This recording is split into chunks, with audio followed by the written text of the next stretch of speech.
My name is Lisa Carey, and I was in Paul and Ken's Starting Point small group and volunteered to lead that when the small group ended, and Paul and Ken have been my mentors in that process.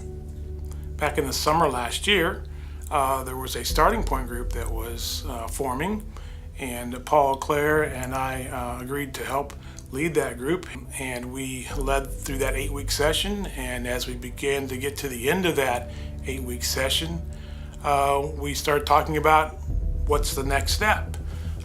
Lisa was definitely one that we were looking at from the very beginning, almost early on, to be a leader in that, to continue the group on. We saw in her several great leadership qualities. She had a very strong empathy toward the other individuals in the group, was a really good listener.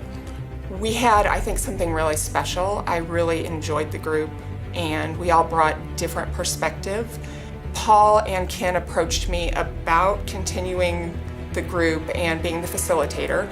I don't have the biblical literacy that either of them has, and that had been holding me back from saying yes when they had asked in the class. And so when they approached me separately, I thought, well, they must see something that could be helpful in this space, and I certainly can organize. So I thought, well, I can get the group together and it'll roll from there. So I volunteered, sure, I'd be happy to do it. And Ken was kind enough to meet with us for several weeks after Starting Point ended, and that really helped me see what a good, strong facilitator looks like. It was really quite wonderful for all of us to watch Paul and Ken speak of their faith, and I think we all learned so much from them that the mentorship that we're talking about was so natural. And we have the spirit of Ken and Paul with us, even though they've moved on and are doing new things.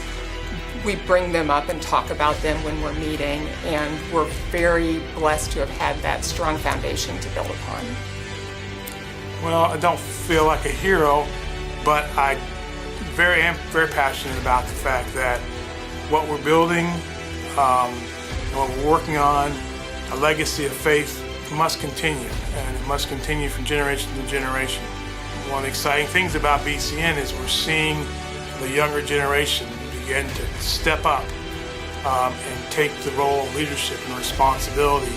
I won't be here forever, but the faith that we have can continue, and I want to pass that on so that the next generation can reach the next generation that is in this community for Christ.